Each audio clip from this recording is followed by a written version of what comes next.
Madame Kassongo, bonjour. Bonjour. Merci de nous recevoir chez Balouaki pour la première fois. Alors, vous êtes journaliste, mais aussi auteur de plusieurs ouvrages.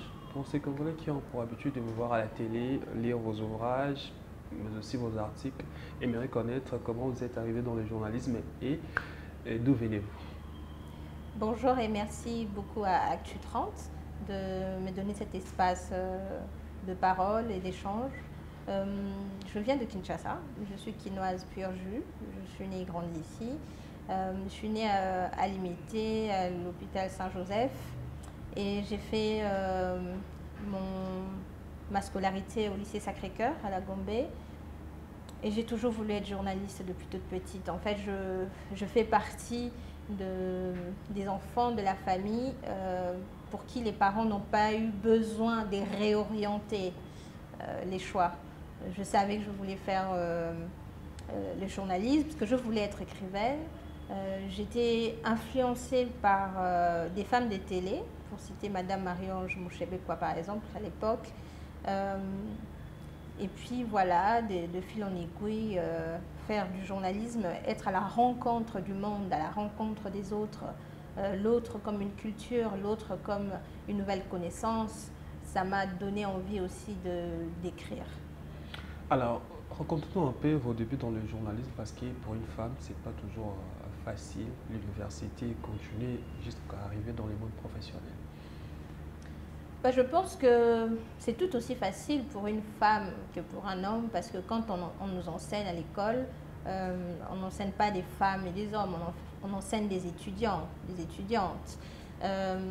Donc je pense que c'est vrai qu'à l'IFASIC, où j'ai fait ma scolarité de journalisme, il y avait tendance que les femmes allaient un peu plus préférer faire la télé, et la communication des organisations ou presse écrite, c'était un peu plus les hommes. Mais je n'ai jamais regardé le monde comme femme et homme, surtout en milieu professionnel. Ce n'est pas le mot-clé qui influence mes choix ou qui a bloqué mes ambitions.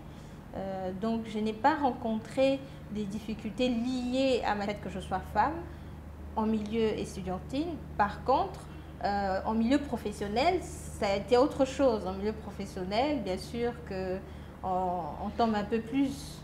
Avant d'arriver dans les milieux professionnels, vos débuts, ça s'est passé comment et c'était où? Mes débuts, c'est notamment le journal La Prospérité.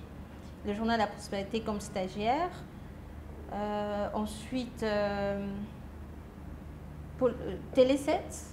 Télé 7 comme stagiaire aussi. En fait, ce n'était pas forcément des stages académiques, mais j'étais curieuse de découvrir les différents formats qui existent dans la presse avant de choisir le format qui allait plus s'adapter à ma personnalité et à mes envies. Donc j'ai fait la presse écrite, Prospérité, j'ai fait la télé, Télé 7. C'est là que j'ai rencontré l'actuel DG de l'ACP, Bienvenue Bakoumania, et l'actuel conseiller politique du chef d'État, Charlie Tonsi. J'étais en deuxième graduée à l'époque, donc on parle avant 2012, quoi. Et j'ai fait aussi RTVS 1, c'est le dernier média en stage, donc la radio. J'ai coché les 3 cases. Voilà. Ouais, avant d'entrer dans la profondeur et votre arrivée avec la collaboration avec les médias internationaux, ça s'est passé quand? Pour une quinoise qui vient d'ici et pouf, au niveau international. Kinshasa, c'est une grande ville. Hein. Kinshasa, le monde regarde Kinshasa et a aussi envie de connaître non seulement les Quinois, mais la vie à Kinshasa. Donc, être déjà à Kinshasa, le Congo, c'est quand même l'un des plus grands pays francophones en termes de population, notamment. Donc, je pense que ça m'a préparée à embrasser le monde, être quinoise. Ça ne m'a pas bloqué dans une sorte de bulle de ça je ne peux pas faire, parce que l'esprit quinois c'est le débrouillardisme, l'esprit quinois c'est la créativité, donc ça influence aussi chacun dans sa façon de travailler. L'ambiance quand même. Pardon? Quinoise à l'élan ambiance, c'est ce qu'on a pour habitude de dire. Oui, mais ce n'est pas négatif de dire que quinoise elle est l'ambiance. Mais derrière l'ambiance, c'est peut-être se relaxer après des grandes semaines, des dures journées de travail. Donc vous voyez, donc le cliché de quinoise elle est là en ambiance, ce n'est pas, pour moi, je l'entends, mais je ne le prends pas comme quelque chose de négatif parce que je sais que je suis au-delà de l'ambiance. Quels sont les médias internationaux avec qui vous avez déjà travaillé? Alors j'ai commencé en 2015 à RFI.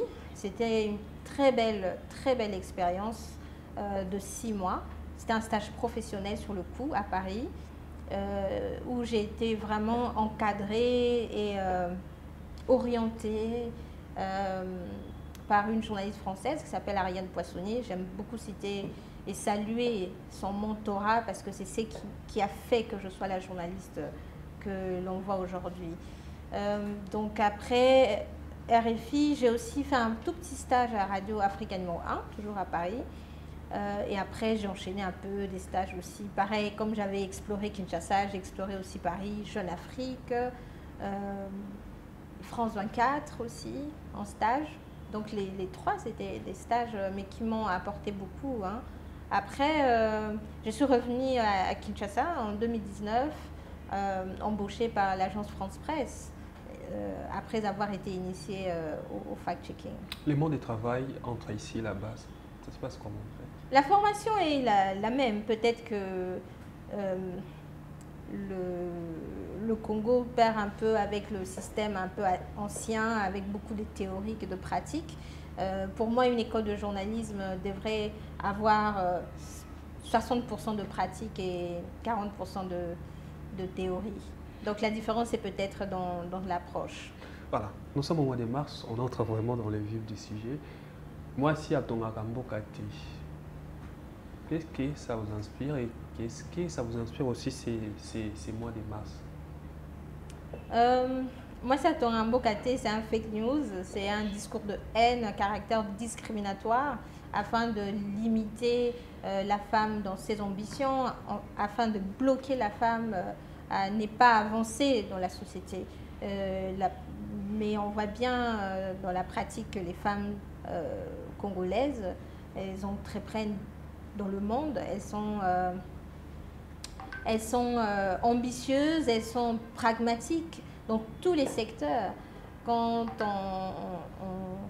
on voit nos mères qui ont commencé, même nos mamans à l'époque, même en tant que femmes qui jonglaient entre la vie professionnelle et la vie maritale ou au foyer, c'est une force en fait en soi, c'est une détermination. Sinon, on n'aurait pas les éducations que l'on a aujourd'hui. Donc moi, ça tombe un beau caté, c'est une phrase qui devrait de plus en plus être exclue du discours public au Congo. Comment une femme peut gérer certaines pressions dans le milieu professionnel, dans le journalisme, vous qui avez fait les tours des plusieurs médias, parce qu'on arrive quand même à rencontrer des grandes personnalités, des personnes qui décident pour ces pays, pour ces mondes. Comment une femme peut se faire respecter et continuer à progresser? Mais déjà, il faut que la personne en face, que ce soit un homme ou une femme, soit déjà quelqu'un de respectueux, parce qu'on rencontre aussi des femmes qui ne savent pas respecter l'autre femme. Donc, comment une femme peut se faire respecter en tant qu'humain? Pour moi, je n'ai pas des difficultés, rencontrer des difficultés en tant que femme et quelqu'un ne m'a pas respectée parce que j'étais femme. Parce qu'on peut aussi rencontrer un homme qui ne respecte pas un autre homme. Donc, pour moi, le problème ne se situe pas là. Le problème se situe au niveau de l'éducation des gens et des valeurs que les personnes dans la société arrivent à garder ou pas. Mais comment je gère ça? Je reste professionnelle. Je suis quelqu'un d'autre dans ma vie professionnelle et dans ma vie privée. J'ai aussi une autre façon, une autre approche avec les gens. Donc je reste professionnelle, même si je suis en face le plus dernier de sexistes qui me rappelle qu'en tant que femme, je n'ai pas ma place là où on se trouve, j'essaie de rester respectueuse. C'était quoi les secrets de cette motivation qui vous poussait chaque jour à continuer à progresser, de faire, avoir cette énergie de faire les tours des médias, que ce soit ici à Kinshasa ou en dehors du pays? C'était quoi la motivation et les secrets? Vouloir réussir et vouloir impacter aussi la génération. Je pense qu'il n'y a aucun travail que l'on fait sans avoir envie que demain, on ne parle pas seulement de vous en tant que le fils de votre mère, mais qu'on parle de vous aussi par rapport au travail que vous avez fait pour votre pays, pour votre communauté. Et donc moi, j'ai vraiment cette approche très communautaire de qu'est-ce que mon travail arrive à avoir comme un impact dans ma communauté. Et donc c'est ça qui me motive. Depuis un temps, vous êtes également engagé dans la formation du jeune et la jeune fille. Pourquoi ces choix et pourquoi ces choix de commencer maintenant à écrire? Parce que écrire, c'est pour les vieilles personnes quand même. Ah bon? C'est important la transmission pour moi. Le mentorat, c'est très important. Vous savez, on ne donne que ce qu'on a reçu. Et tout à l'heure, j'ai dit que j'ai cité une dame qui a été mon mentor. Et en fait, je ne suis pas française, je suis congolaise. Pourquoi elle m'avait ouvert les portes de ses connaissances intellectuelles pour que j'en bénéficie et que je devienne la journaliste que je suis aujourd'hui. Et si elle a fait pour une étrangère, pourquoi moi je ne le ferais pas à mon tour? Donc en fait, c'est une sorte de transmission. Et c'est vraiment quelque chose qui me touche vraiment particulièrement. J'ai vraiment à cœur de transmettre, quoi. Sinon, ça sert à quoi d'avoir un paquet de connaissances et de ne pas pouvoir transmettre aux autres? Et on crée un grand réseau comme ça. Vous savez, maintenant, depuis 2020, j'organise des formations avec les jeunes dans l'ensemble du pays. J'en compte des centaines. Mais derrière, il y a aussi, quand je vois des jeunes que j'ai formés qui sont aussi devenus formateurs, je suis fière parce que je me dis, voilà, j'accomplis la mission. Sinon, ça ne sert à rien. Combien de livres déjà à ce jour vous avez écrit? J'ai 2 livres seulement. J'ai 2 livres écrits en l'espace de 5 ans. J'ai une nouvelle, mais je ne compte pas vraiment comme un livre parce que c'était un appel à projet d'ensemble. Mais j'ai 2 livres. Les femmes de Pakadjouma, publié en 2019, et Balobaki, publié en 2023. Les femmes de Pakadjouma, quand on parle de Pakadjouma, ça renvoie à autre chose. Pourquoi les choix de ces titres? Pour lutter contre les fake news. Voilà. Vous pensez qu'aujourd'hui, la femme congolaise occupe vraiment une place importante au sein de la société? Quel sera votre conseil aux femmes et aux jeunes filles qui vous suivent à la maison? Oui, en fait, on a un rôle. En fait, que chaque femme, chaque jeune fille, chaque personne n'arrête pas de nourrir ses ambitions et de se donner les moyens pour les réaliser, les bons moyens. Ça ne veut pas dire que pour obtenir ou pour atteindre les résultats, je dois forcément faire du mal à quelqu'un d'autre. Donc la femme, dans la société, a le même titre que l'homme. Pour moi, dans la société, je ne fais pas la différence. Donc je pense que notre pays, la femme a de la place. Elle a sa place.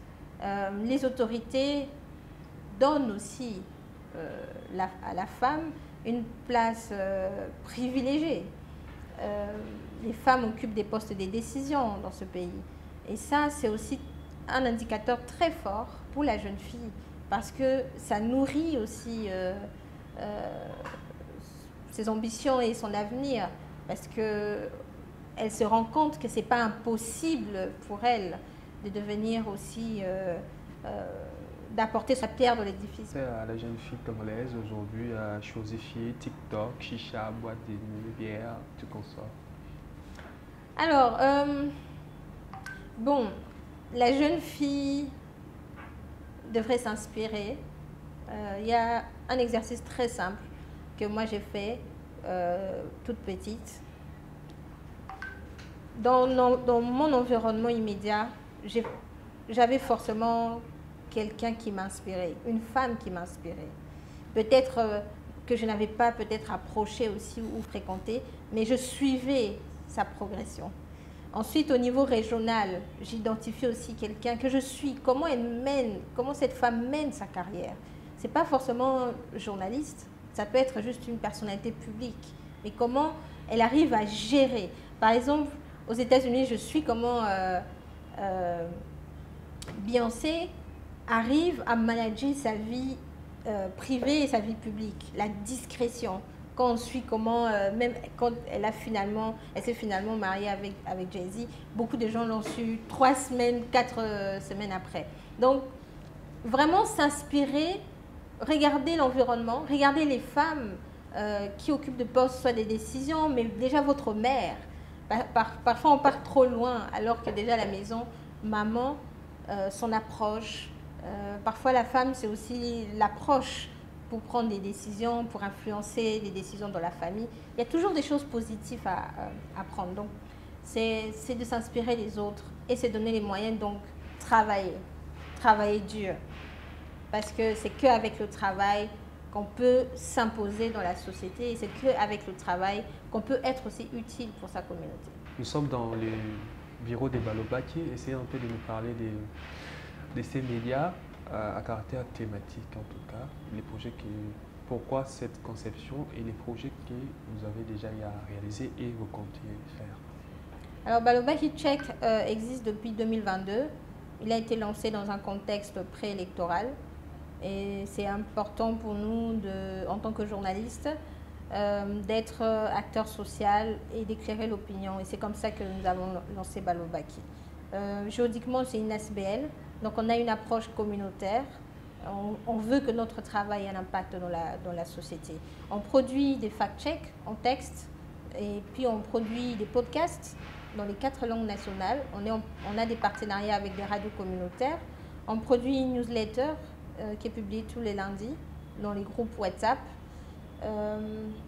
Qu'est-ce qu'on fait d'autre? On forme les autres aussi à devenir comme nous. Mais quand même, par rapport à la désinformation, au fake news qui circule tout le temps sur les réseaux sociaux et sur l'espace médiatique congolais, comment vous arrivez à vous en sortir quand même? Parce qu'à Kinshasa, on a pour habitude de voir des médias généralistes.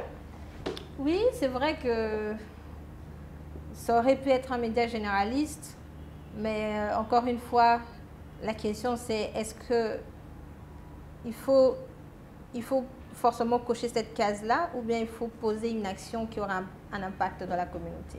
Et je crois que Balobaki répond à la deuxième question. Voilà pourquoi c'est Balobaki et pas un média généraliste. Madame Anska Songo, merci. Je vous rappelle que vous êtes journaliste mais aussi auteur de plusieurs ouvrages et CEO des Balobaki. Merci beaucoup.